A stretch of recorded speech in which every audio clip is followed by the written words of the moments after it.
This channel does not promote any violent, harmful, or illegal activities. All content provided by this channel is meant for an educational purpose only. TV9 বাংলায় আপনাদের স্বাগত। আমার সাথে রুদ্রনীল ঘোষ।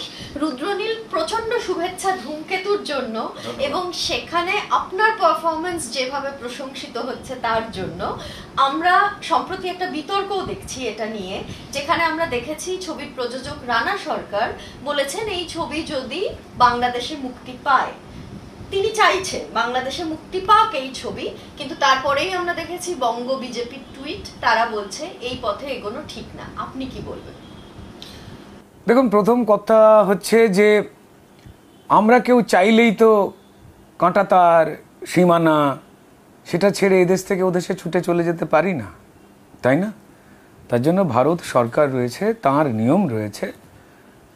ভারত সরকার বাংলাদেশের সাহায্যের জন্য কি কি পাঠাচ্ছেন বা পাঠাবেন সেটা একান্তই ভারত সরকারের ব্যাপার, এটা রানা সরকারের ব্যাপার না। তিনি একটু আবেগের মানুষ, আবেগে বলে ফেলেছেন। হয়তো বাংলাদেশে যেমন দেব শুভশ্রীর ফ্যান ফলোয়ার আছে, ঠিক তেমন কিন্তু কিঞ্চিত কদাচিৎ রুদ্রনীল ঘোষেরও বাংলাদেশের জনপ্রিয়তা আছে।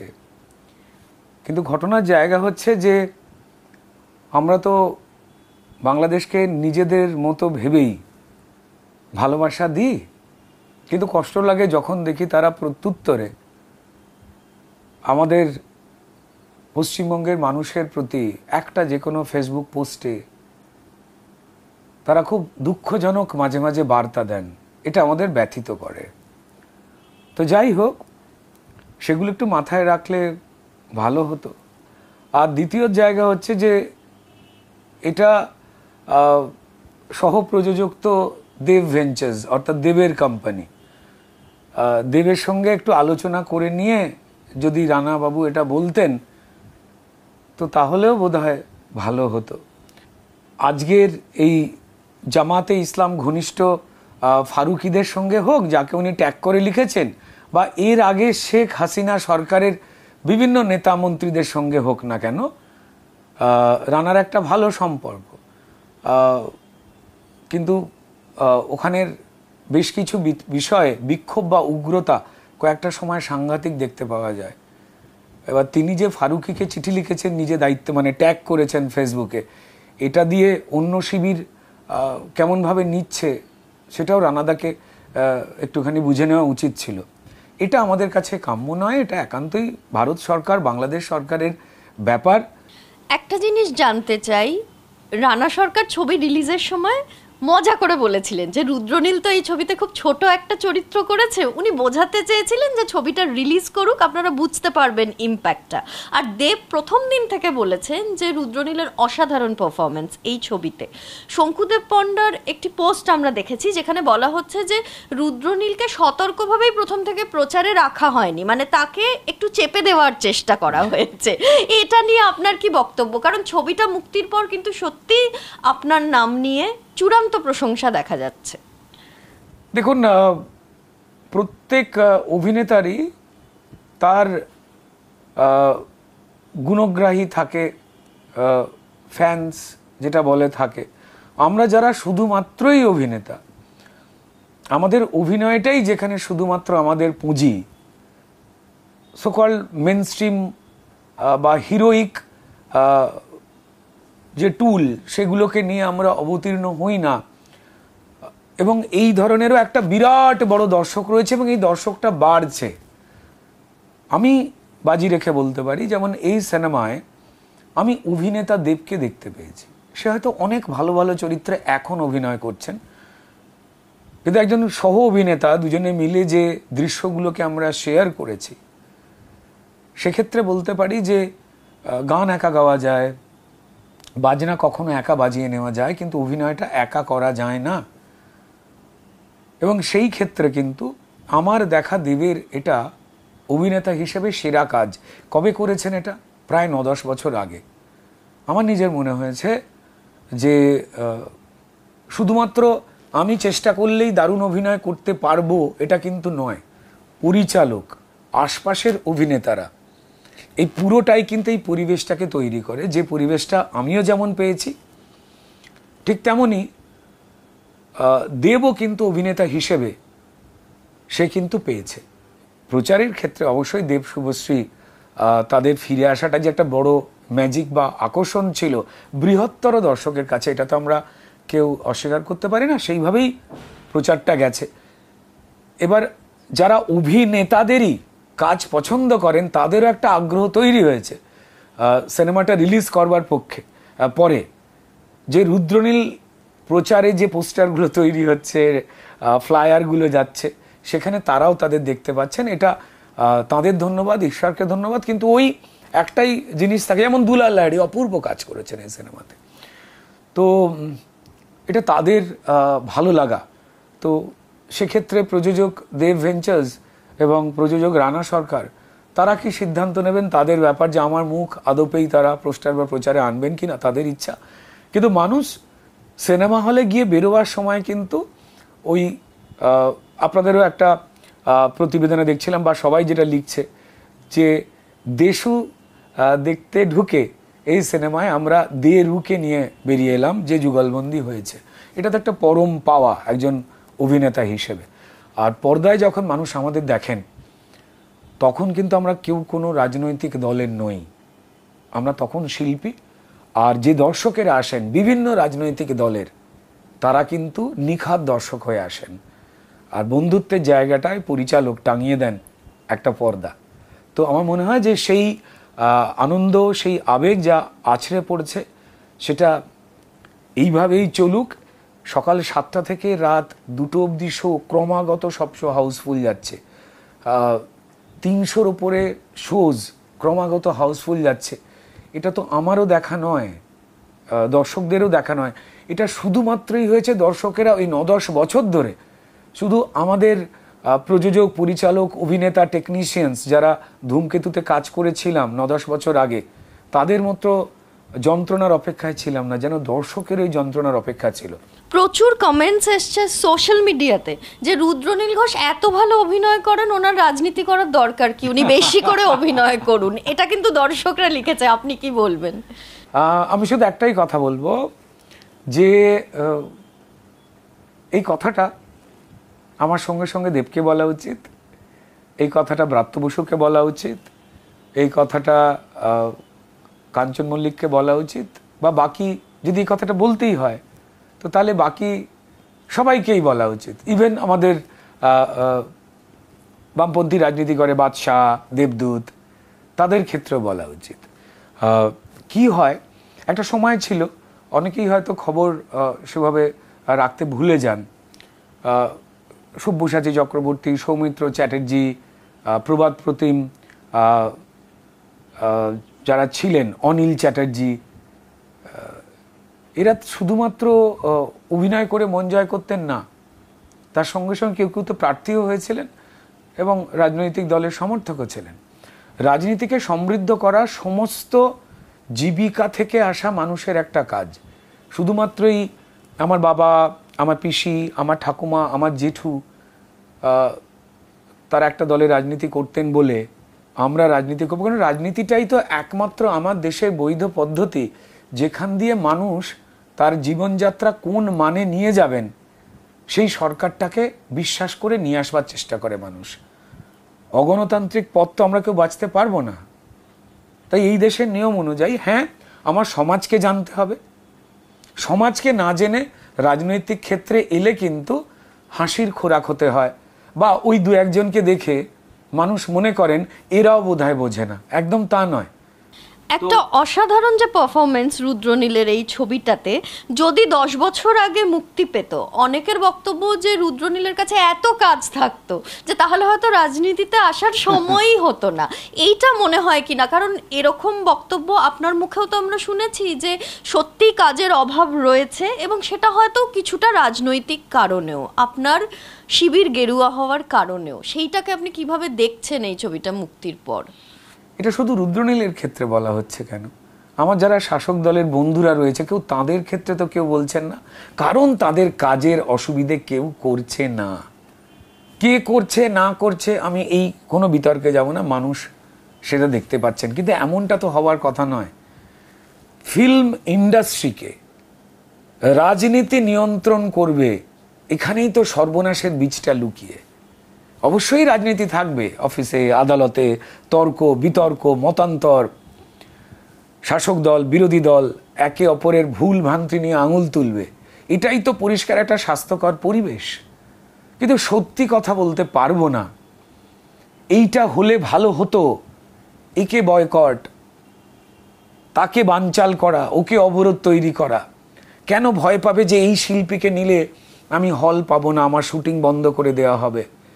এমনটা তো হওয়ার কথা নয়। আমার অনুরোধ, যে বা যারাই এই দায়িত্বে রয়েছেন টলিউড ইন্ডাস্ট্রি পরিচালনা করবার ক্ষেত্রে শাসক দলের, তাদের আরেকটু মানবিক হলেই কিন্তু তারা সবটা পাল্টে দিতে পারেন।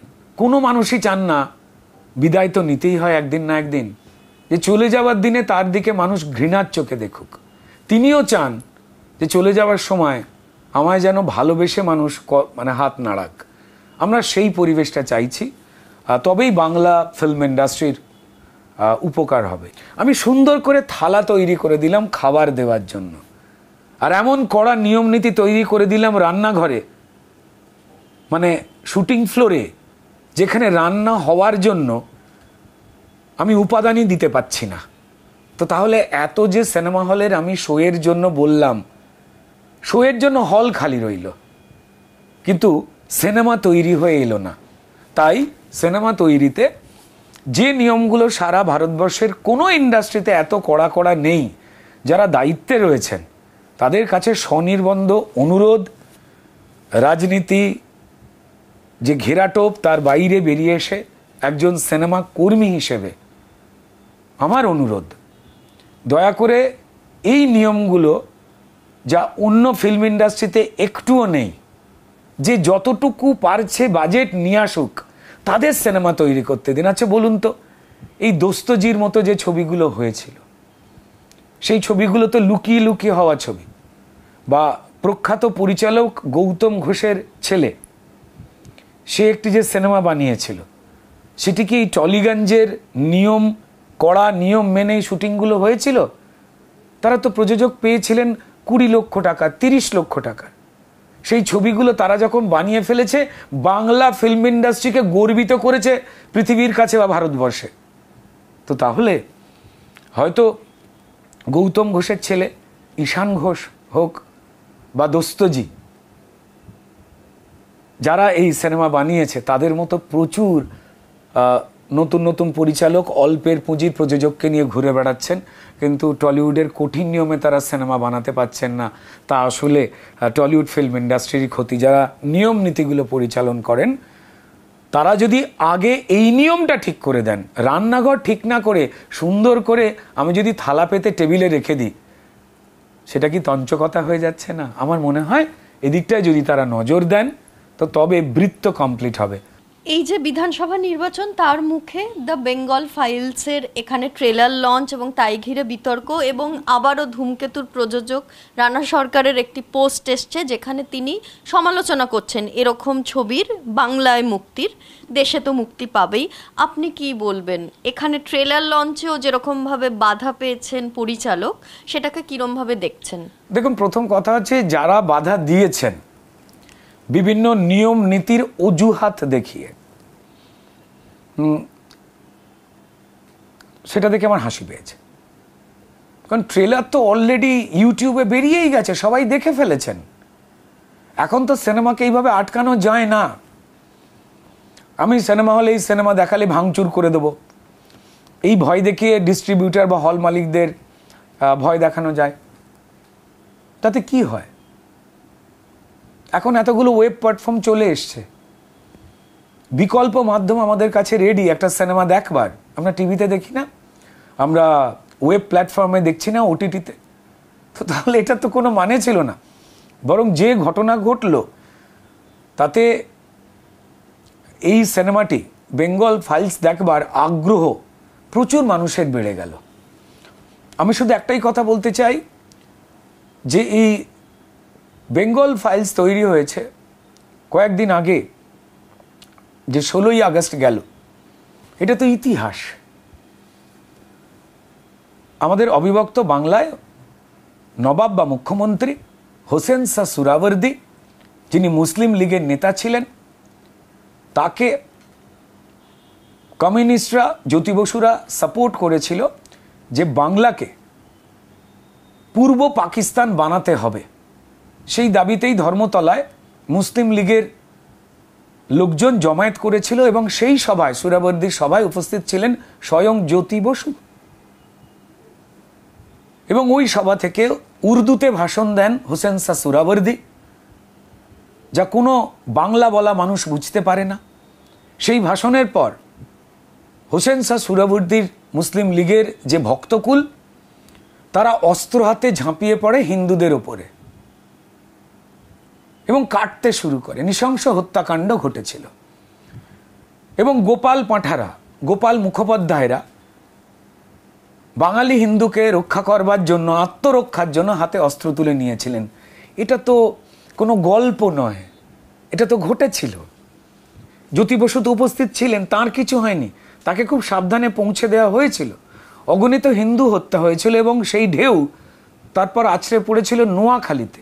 কোজাগুড়ি লক্ষ্মী পুজোর দিনে রাত্রিবেলায় আক্রমণ করা হয়েছিল হিন্দুদের, নৃশংস হত্যাকাণ্ড হয়েছিল, যেটাকে থামাবার জন্য শেষকালে গান্ধীজি স্বয়ং উপস্থিত হয়েছিলেন।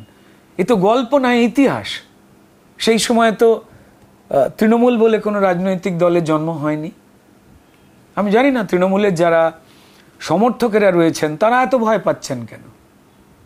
সেই সময় তো ভারতীয় জনতা পার্টিরও জন্ম হয়নি। তো কারুর তো অস্বস্তি হওয়ার কথা নয়। একটা সময়, একটা ইতিহাস, সেটা বেরিয়ে এসছে। হ্যাঁ, যদি এটা নিয়ে কমিউনিস্ট পার্টির যারা লোকজনেরা রয়েছেন তারা যদি বাধা দেওয়ার চেষ্টা করতেন, তারা অনেক ভুল স্বীকার করেছেন। যেমন নেতাজিকে তারা কুকুর বলেছিলেন, বামপন্থীরা, তারা দুঃখ প্রকাশ করেছেন, কিন্তু কুকুর তো বলেছিলেনই। আর এই ক্ষেত্রে পশ্চিমবঙ্গের শাসক দলের অন্যতম মুখপাত্র কুণাল ঘোষ ঠিক যা যা বলেছেন, তিনি নানান কথা বলেন রূপকথার মতো, সেগুলো শুনতে খুব ভালো লাগে, কিন্তু সবাই জানে যে এটার কোনো বাস্তব ভিত্তি নেই। তিনি আমাদের সম্মানীয় মুখ্যমন্ত্রীকে একসময় গ্রেপ্তারের কথা বলেছিলেন। তারপর তিনি বলেছিলেন যে শিক্ষা দুর্নীতি এবং সন্দেশখালিতে যা যা ঘটেছে তা নাকি এই রাজ্য সরকার জানত। তারপর আবার তিনি অভয়া বা তিলোত্তমার বাবা মায়ের বিরুদ্ধে নানান দুর্ভাগ্যজনক মন্তব্য করেছেন। তো আমার কাছে তিনি একটি অত্যন্ত মজার চরিত্র, কোনো রাজনৈতিক চরিত্র নয়। আমার তাকে ভালো লাগে। তিনি যে যে কথা বলেন সেগুলো যেন একটা গল্প বলছেন, কেমন। তো তিনি যে যে কথাগুলো বলেছিলেন, আমাদের ধূমকেতুর প্রযোজক হিসেবে নয়, ব্যক্তিগতভাবে তিনি কুণাল ঘোষের এই বিবেক অগ্নিহোত্রীকে নিয়ে যে কথা, প্রায় এক্স্যাক্টলি সেই কথাগুলোই বলেছে। হতেই পারে যে রানা সরকার ব্যক্তিগত জীবনে, আমরা তো কেউ কারু দায় নিতে পারি না, একই সিনেমায় কাজ করলেও সবাই মিলে কাজ করবেন, সব দলের লোকেরা থাকবেন, অফিসে আদালতে সিনেমায়, এটাই তো সাধারণ বিষয়। তো যাই হোক, তিনি যা যা কথা বলেছেন তাতে বুঝতে পারা গেছে তিনি কুণাল ঘোষ ফ্যান ক্লাবের বিরাট বড় মেম্বার। তো এটা তার ব্যক্তিগত ইচ্ছা, তিনি প্রযোজক, তিনি আর একটা সিনেমা বানান না, দারুণ সিনেমা বানান একটা, মানে তিনি কেন বলেছেন জানি না। আমার মনে হয় যে গোপাল পাঁঠার নাম কি কেউ জানতে দিয়েছিল? গ্রেট ক্যালকাটা কিলিং বলে যে অজস্র রক্তপাতে মুসলিম লীগ, আচ্ছা সেই দলটা তো পশ্চিমবঙ্গে নেই, ইলেকশন লড়ে না, তো তাহলে তাদের সমর্থনে তাদের ভুল কাজের ইতিহাস কারা লুকিয়ে রাখতে চাইছে? তারা কি নব্য মুসলিম লীগ বলে কেউ? এই প্রশ্নটা আসছে। হিন্দু হত্যা যা হয়েছিল বা হয়েছে আমি জানি না, এটা কেউই যখন মুর্শিদাবাদে হিন্দু হত্যা হয় সেটা নিয়ে কথা বলে না। যখন হরগোবিন্দ দাস, চন্দন দাসকে ফালা করে কাটা হলো তখন তারা কথা বললেন না। স্বাধীন দেশে এই ঘটনা ঘটছে, তারা চুপ হয়ে রইলেন। আমাদের শিল্পী, লেখক, বুদ্ধিজীবী প্রচুর মানুষ যারা কথায় কথায় মোমবাতি নিয়ে বার করে মানবিকতার পরাকাষ্ঠা হয়ে ঘুরতেন, তারা ভয়তে কি যেন একটা আতঙ্কে চুপ করে রয়েছেন। এই পরিবেশটা পশ্চিমবঙ্গে তো কাম্য নয়। যে এই দেশকে সমৃদ্ধ করতে গেলে হিন্দু মুসলমান আজকের দিনে যারা রয়েছেন, যারা ব্রিটিশ বিরোধী লড়াইতে অংশগ্রহণ করেছিলেন, এই দেশকে মজবুত করবার কাজে তারা শিক্ষিত হন, হাত থেকে পাথর বন্দুক ফেলে দিয়ে তারা বই আর পেন তুলে নিয়ে একসঙ্গে লড়াইতে নামুক। তো এখানেই কিন্তু বিস্ময়ের, এখানেই সত্যিটা লুকিয়ে রয়েছে। যদি কমিউনিস্টরা আজকের, তারা যদি এই সিনেমাটাকে আটকাবার চেষ্টা করতেন তাহলে মানাতো যে হ্যাঁ ঠিক। যেমন তারা সাভারকারের মুচলেখা নিয়ে প্রচুর কথা বলেন, কিন্তু একটাও কোনো সরকারি নথি বা কপি তারা দেখাতে পারেননি, এটা মিথ্যে প্রচার। কিন্তু আমরা কমিউনিস্ট নেতা ডাঙ্গে হোক, মুজফফর আহমেদ, আরো কমিউনিস্ট নেতা আছেন, তারা যে মুচলেখা দিয়ে বেরিয়েছেন সেই ব্রিটিশ আমলের তথ্য আমরা দিয়ে দিতে পারি, কিন্তু তাতে কি হয়? তো যাই হোক না কেন, এই ধরনের সিনেমার যে আঙ্গিক, সেটাকে বন্ধ করবার জন্য এটা কখনো পর্যন্ত করা কাম্য নয়। এটা যার পছন্দ হবে দেখবেন, যার পছন্দ হবে দেখবেন না। আপনার কাছে তো প্রচুর টুল আছে। মমতা বন্দ্যোপাধ্যায়কে নিয়ে বেশ কিছু সিনেমা তো বানানোই হয়েছে।